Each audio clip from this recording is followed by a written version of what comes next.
Olá pessoal, essa é mais uma aula sobre os 7 pecados capitais.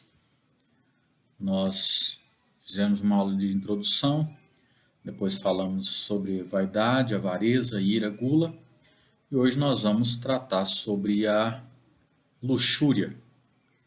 Luxúria também é uma das filhas da soberba, chamada e conhecida também como libertinagem ou licenciosidade.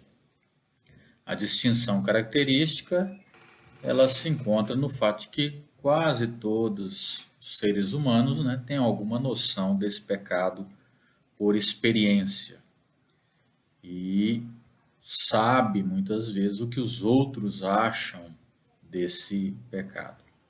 Certamente é o pecado mais picante e mais popular.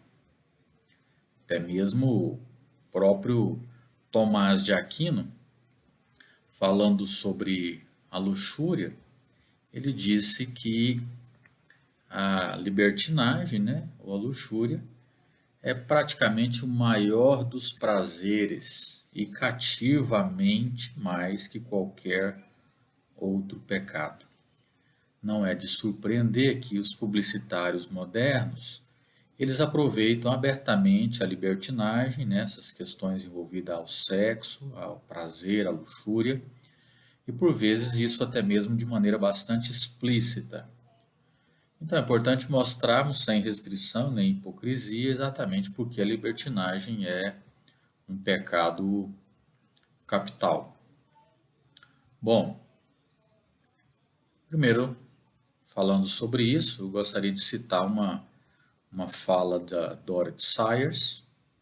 Dorothy Sayers, que foi uma renomada escritora inglesa de poemas e de histórias de detetives, Talvez você tem algum conhecimento de seus escritos. Ela era também amiga próxima de C.S. Lewis e de outros membros do grupo chamado The Inklings, Ela escreveu falando sobre isso, sobre a luxúria. É interessante que ela diz o seguinte: um homem pode ser avarento e egoísta, vingativo, cruel, invejoso e injusto, violento e brutal, ganancioso, sem escrúpulos e mentiroso, teimoso e arrogante, estúpido, moroso e indiferente a qualquer instinto nobre. E mesmo assim, estamos dispostos a dizer que ele não é um homem imoral. O que ela está querendo dizer é que para nós, muitas vezes, um homem ou uma mulher imoral é alguém que está envolvido com a luxúria, com pecados relacionados ao sexo, pecados relacionados à licenciosidade. Todos os outros pecados quase que deixam de serem considerados como imorais, muitas vezes, na nossa percepção sobre o pecado, e o que é muito significativo, Essa libertinagem que é muitas vezes dissecada aí em termos de promiscuidade, pornografia, adultério, incesto, sedução,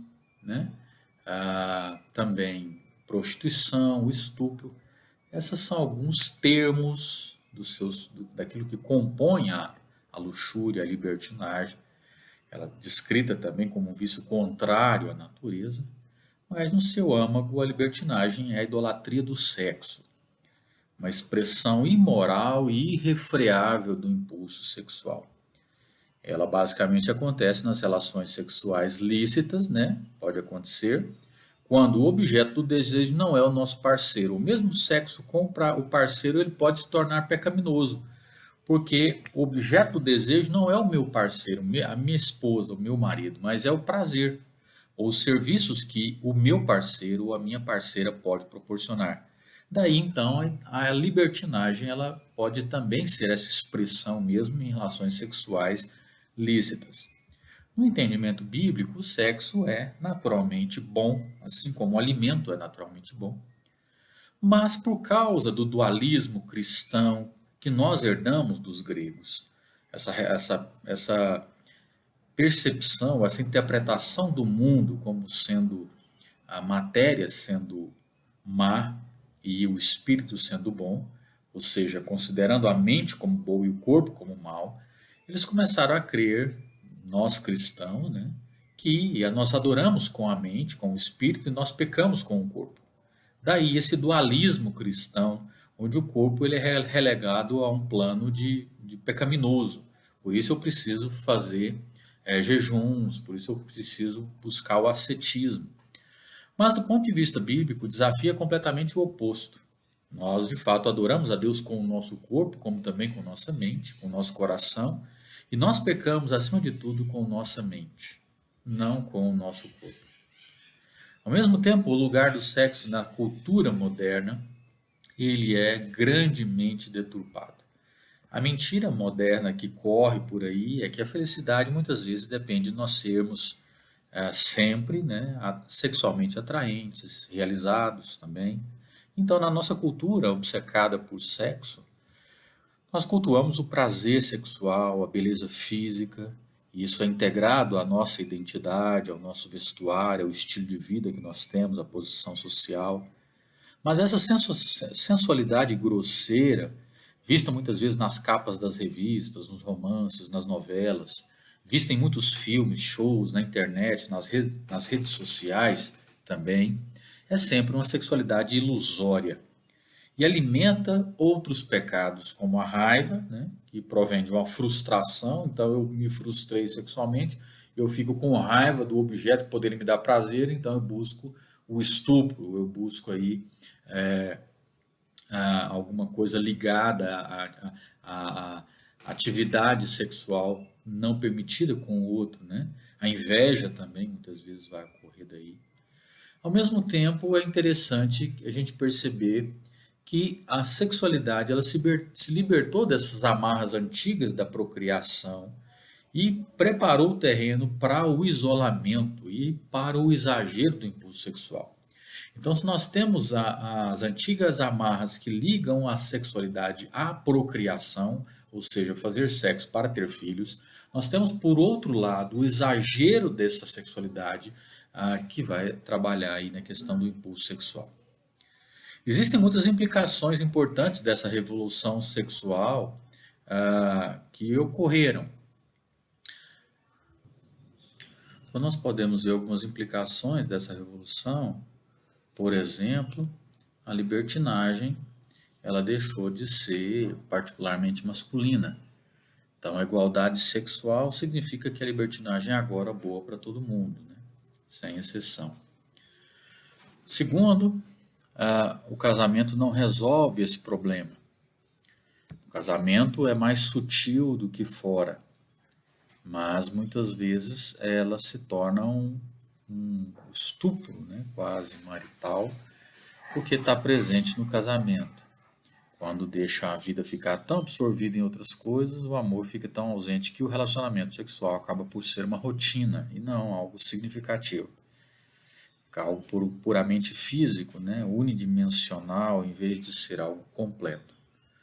Uma outra coisa foi a completa exuberância desse espírito animal, ou seja, o ser humano agora, a tendência dele é permitir que esse aspecto animalesco dos seres humanos fazem parte dessa busca, nessa revolução, especialmente no caso da revolução sexual. Quarto lugar, homens e mulheres eles se entregam à libertinagem tão somente por mero tédio e descontentamento. Ou seja, as pessoas vão para a cama muitas vezes porque não tem nada melhor para fazer.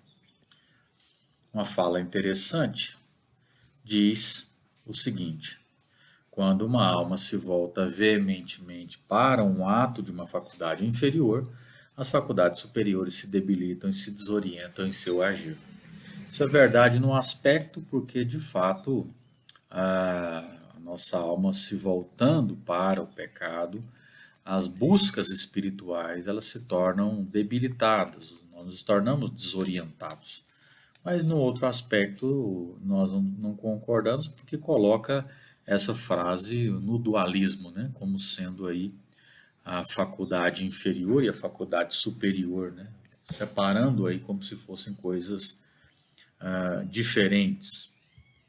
No Sermão do Monte, Jesus direciona suas palavras àqueles que se achavam sexualmente justos. por não violarem de maneira estrita o mandamento. Ou seja, Jesus diz, não adulterarás. E muitas pessoas achavam que eles não estavam violando esse mandamento.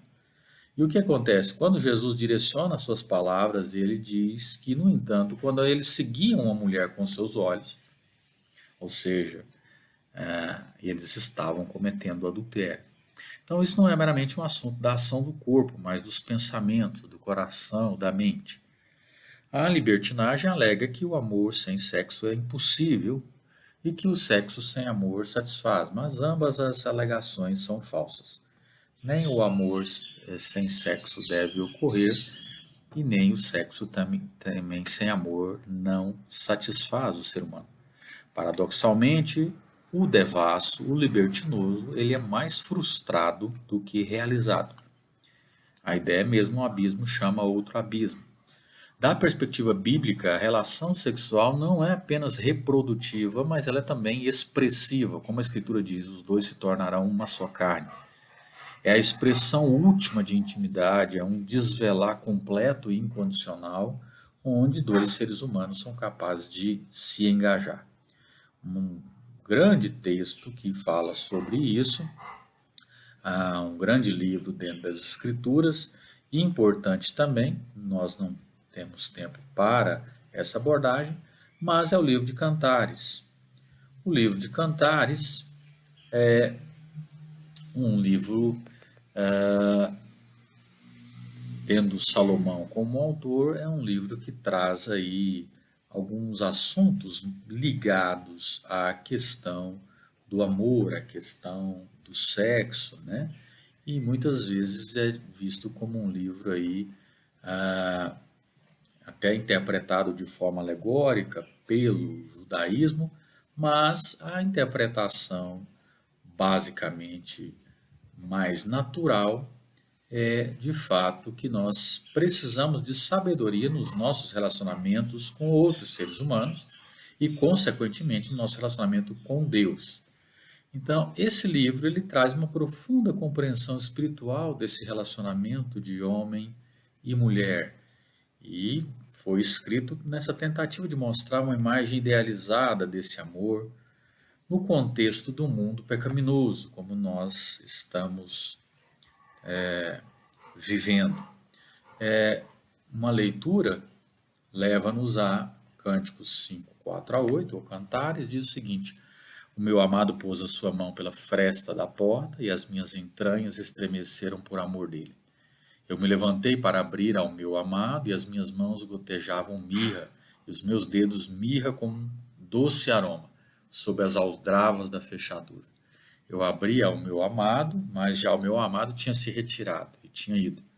E minha alma desfaleceu quando ele falou: busquei-o e não o achei. Chamei-o e não me respondeu. Acharam-me os guardas que rondavam pela cidade, espancaram-me, feriram-me, tiraram meu manto os guardas dos muros. Conjuro-vos, ó filhas de Jerusalém, que se achares o meu amado, lhe digas que estou enferma de amor. É um livro recheado com aspectos sexuais, de sensualidade, de amor, de contato, né, dessa relação, que tem basicamente muitas coisas a nos ensinar.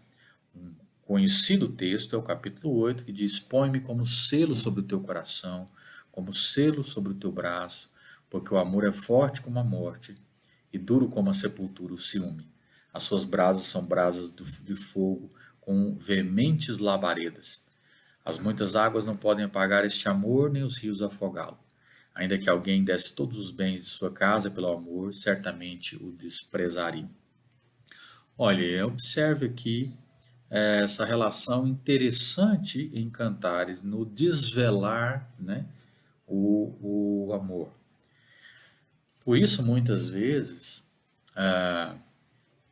não se percebe essa perspectiva bíblica, né, para além da reprodutividade, ou seja, nesse caráter de desvelamento completo um do outro, desvelamento incondicional um do outro, engajamento um ao outro. Então, por isso, a libertinagem é uma atividade sexual onde o propósito último da expressão é violado pelo prazer sexual imediato. Então, saciar os desejos psicológicos ou corpóreos toma o lugar do poder de cortejar, de amar, de dar, de receber amor, como muitas vezes nós observamos. Esse gosto amargo da libertinagem, um texto interessante para ser lido, é 2 Samuel, capítulo 13. Depois você pode fazer essa leitura dos capítulo 13, verso 1 a 19, e você mesmo pode tentar descobrir qual o gosto da libertinagem, segundo esse texto. 2 Samuel 13, 11 a 19. Então, é um texto interessante para ser lido. Vamos lá? Bom, o texto diz que depois de algum tempo, Amnon, filho de Davi, apaixonou-se por Tamar. Ela era muito bonita e era irmã de Absalão, outro filho de Davi. Amnon, então, ele ficou angustiado ao ponto de adoecer por causa da sua meia-irmã Tamar, porque ela era virgem e parecia a ele impossível se aproximar dela.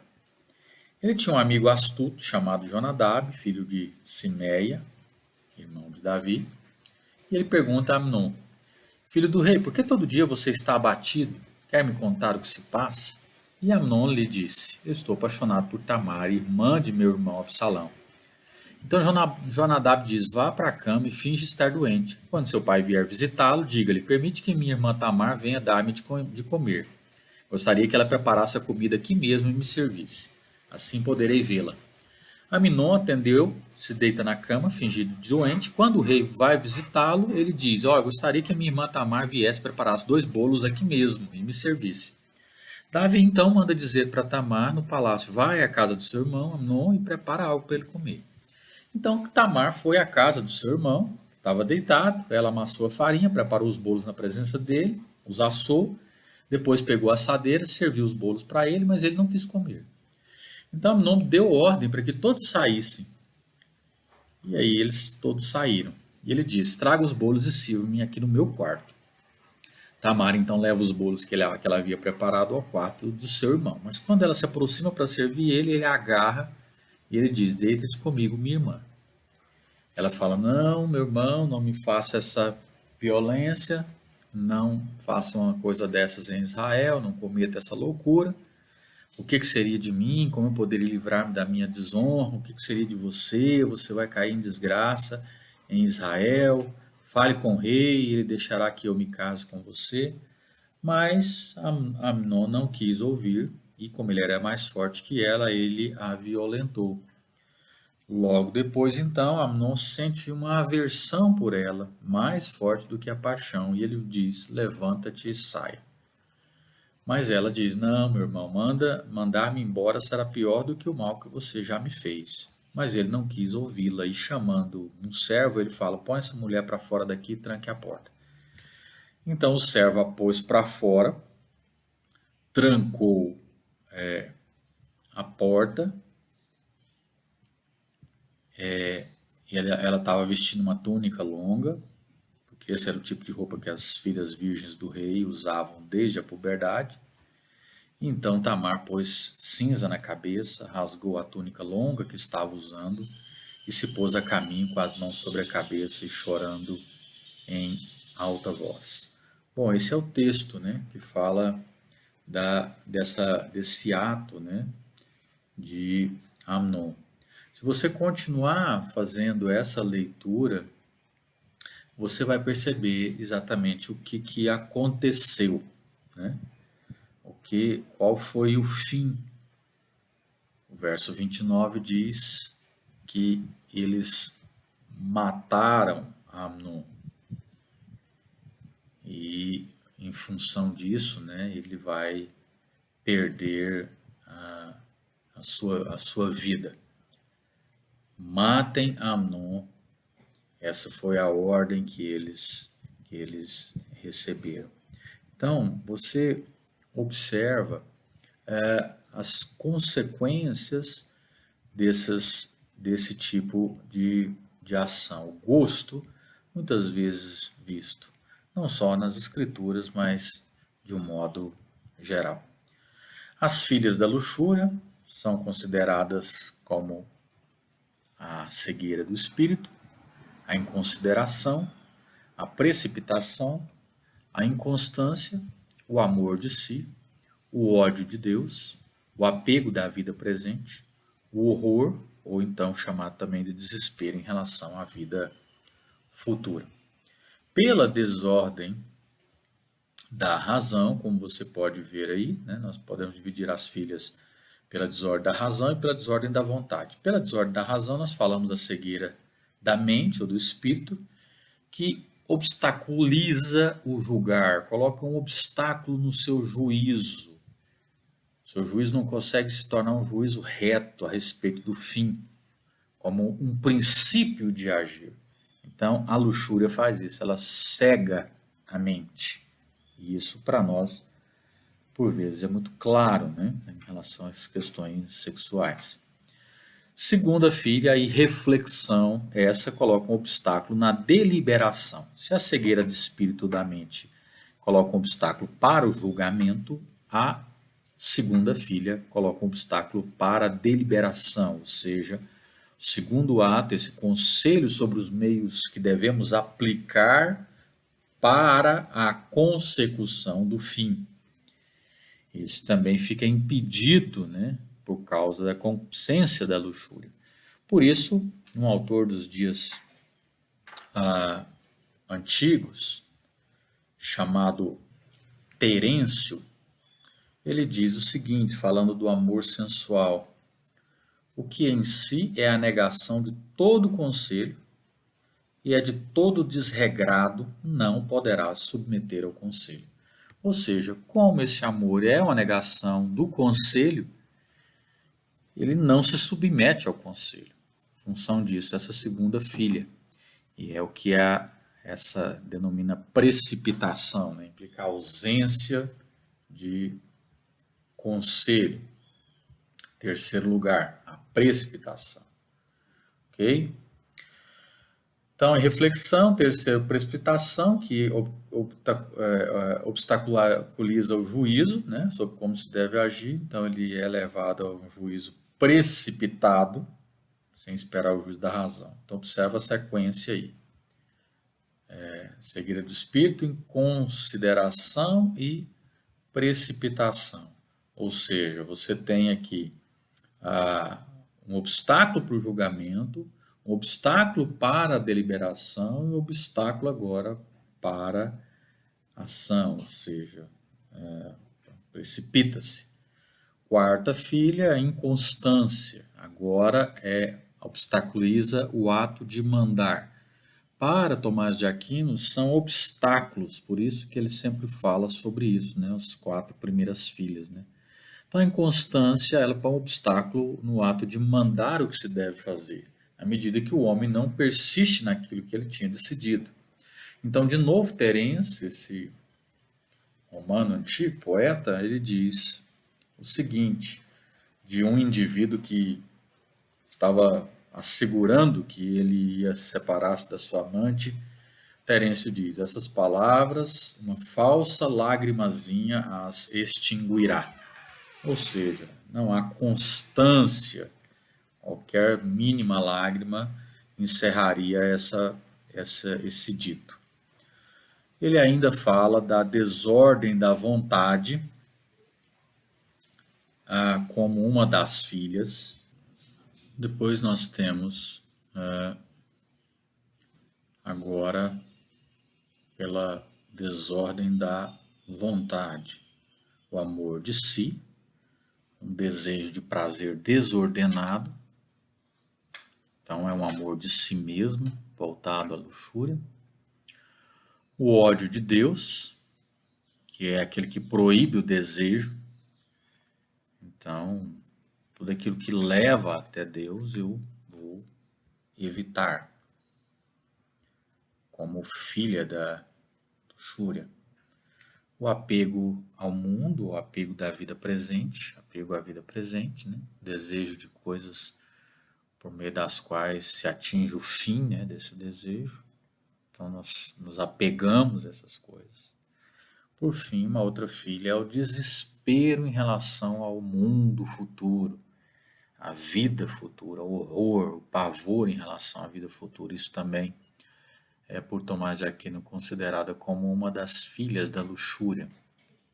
Esse efeito do apego excessivo aos prazeres carnais que faz o homem desesperar-se. Então, como ele é apegado à carne, ele se desespera em relação ao futuro.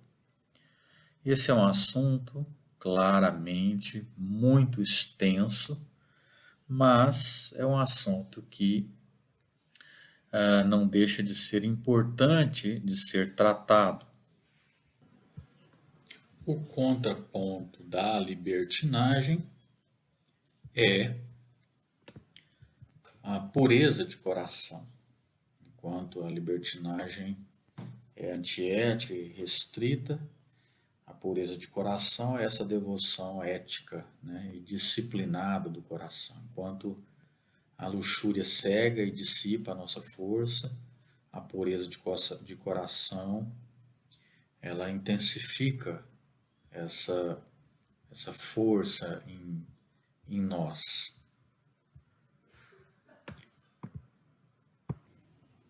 Para que a gente possa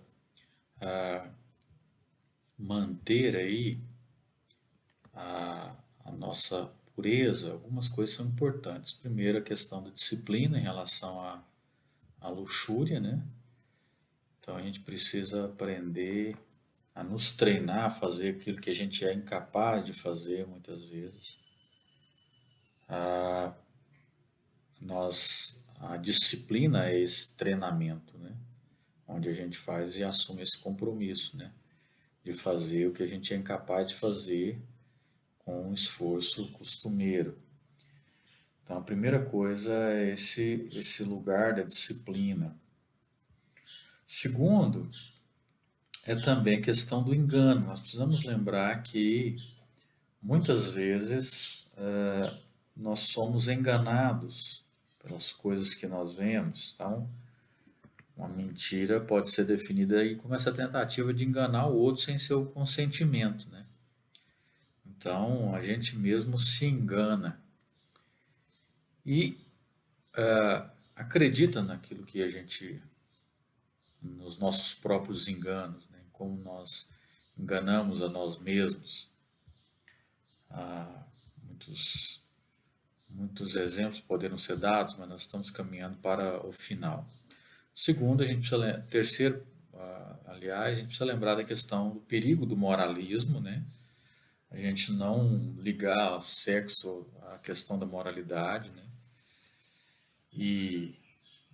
Porque senão nós vamos reduzir a vida apenas àquilo que acontece nessa dimensão, muitas vezes racionalizando-a diante dos outros, né, diante dos nossos julgamentos. Então, o farisaísmo fazia isso, o legalismo faz isso. Então, essa é uma espécie de maldição da gente, de alguma forma, se tornar seres moralistas, que dão mais valor a isso do que a qualquer outra coisa. Então, por trás da questão da luxúria, existem outras necessidades em nós que estão gritando para serem descobertas. E muitas vezes nós usamos esse vício como uma fuga para os nossos instintos particulares, públicos, ou uma fuga dos nossos instintos. E aí muitas vezes nós olhamos para o outro como sendo pior do que nós, porque são imorais nesse sentido sexual. Isso também é uma coisa muito importante que a gente precisa se lembrar. Bom, eu espero que a gente possa ter crescido, aprendido algumas coisas importantes nesse assunto, no que nós estamos estudando, especificamente a luxúria, e basicamente façamos uma avaliação sobre as necessidades, sobre as coisas que se apresentam por trás desse vício, sobre como nós olhamos o outro, sobre aquilo que está por trás dos nossos pensamentos, das nossas ações, no sentido aqui eu digo relacionado à licenciosidade, né, à luxúria. Então que Deus possa nos ajudar a perceber que muito antes de nós cometermos qualquer pecado ligado à luxúria, o nosso coração ele precisa de orientação, ele precisa de direção, ele precisa estar focado no Senhor. Os nossos olhos precisam ser postos nos nossos irmãos, mas com um outro propósito, não no sentido de desejar aquilo que ele tem, né? Seja fisicamente, ou querer tomar ele como objeto, mas desejar o bem, desejar o crescimento, desejar o amadurecimento, né? Que assim seja, que a bem-aventurança de Cristo se apresente no nosso coração. Bem-aventurados os que são puros de coração. Deus abençoe e até o nosso próximo encontro.